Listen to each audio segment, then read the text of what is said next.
Assalamualaikum friends, today we'll discuss how to disable automatic app updates on iPhone.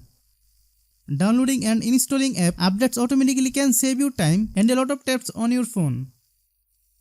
But if you want to full control over the software on your phone and how to use data, you can turn off auto app updates by following this step. If you are new to my YouTube channel, please subscribe. Tap Settings, tap App Store, then turn off updates and apps.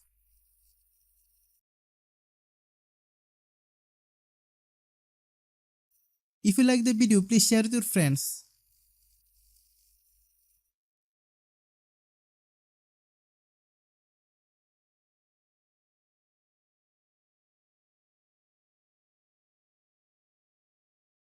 Thanks for watching.